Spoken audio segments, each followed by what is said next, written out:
elite cons of the World Bank. She turned whistleblower, attorney Karen Hudes. Karen Hudes, could you give the audience a little background on yourself? Yes, I'm a lawyer and an economist, and I worked in the legal department of the World Bank for 20 years. I did what a lawyer inside a bank is supposed to do, which is when the financial information was getting fiddled, I reported it up the corporate ladder. I went to the audit committee. When that didn't work, I went to the U.S. Treasury Department. When that didn't work, I went to the U.S. Congress.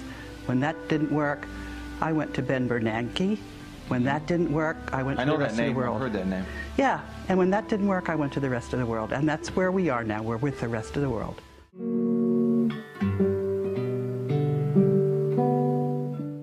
That there is a special trust that contains just about all of the world's gold. It was established by Ferdinand Marcos. This gold, people want to know what the gold is. You're referring to the president of the Philippines, of the former president of the Philippines who died in '89, correct? That's correct. That's who, except, it's not clear about the exact date of his death because he had a cousin who, he was removed. He was removed by the CIA. It was not by a popular uprising. You know how the CIA stages these things. And he was sent off to Hawaii. But he had expected that this was going to happen, and he had gotten his cousin to stand in for him. So he was it was his cousin that was in Hawaii, captive. Yeah. But anyway, what Ferdinand Marcos did was he took the world's gold. I was explaining what is the world's gold. It's gold from King Solomon. It's gold that the conquistadors in Spain gathered up from the Aztec and Inca civilizations. It is gold that was gathered by General Yamashita between World War I and World War II. And what the banks did when they gathered up the gold, they issued certificates to the wealthy people who had the gold. And those certificates had interest that was payable in gold. And the interest has been compounding. What Ferdinand Marcos did was he put the gold in a trust for benefit of humanity. And he said that the trust would be for 50 years. The reason he did this, he was a lawyer, and he knew that if somebody claims that they own something and they are not able to prove their claim for 50 years, that claim is extinguished. That's a legal concept called statute of limitations.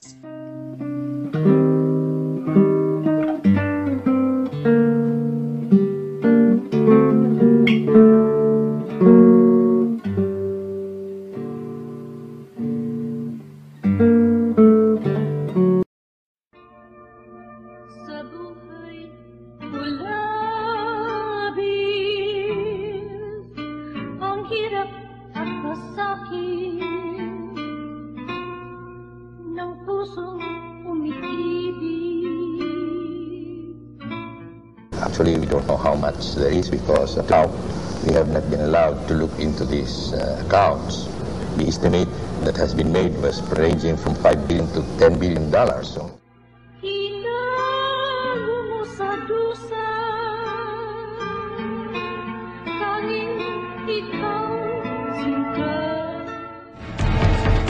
You're entering the documents of the trial of the century. Oh. Here, 170 banks that Marcos deposited money on. These are the 350,000 documents used against me. Now, all of that, all the mines, all the banks of the world, 170 banks of the world. And I have the bill of lading. And these are all U.S. government exhibits.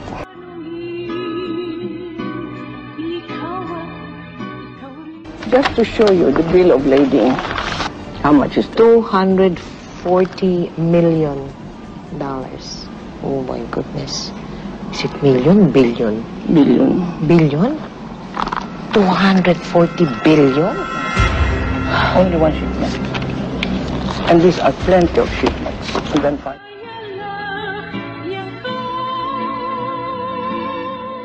Look. If only I had a photographic memory, I could tell you what it was. But it's all right. We can't show you. but it shows deposits in the name of Ferdinand Marcos in a bank in Brussels, and it's for $987 billion. 908. Can we show the camera? No, please. Sige na, oh.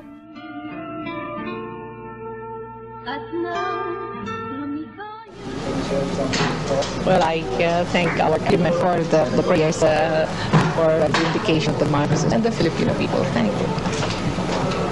The fans go out there now. Would you want to say something for the fans then? Well, you should be very proud of your First Lady. She's a marvelous woman, a woman of great courage. She inspired us all. The evidence established without a doubt that she was utterly innocent, that it was a wrong charge, that was politically motivated, and that was a shame.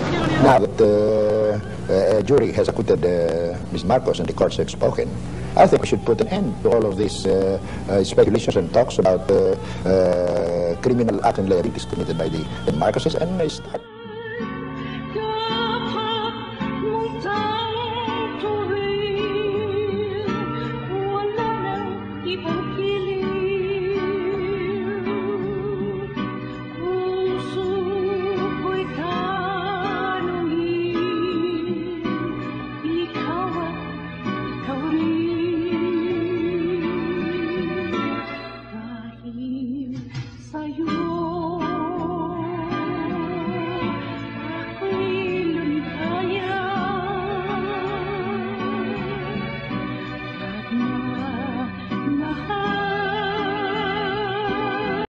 The accused, Imelda Romualdez Marcos and Hector T. Rivera, are hereby acquitted on the ground of reasonable doubt. After a 17-year trial, a judge in the Philippines has ruled that the widow of Ferdinand Marcos is not guilty of illegally opening accounts in Switzerland during her husband's rule.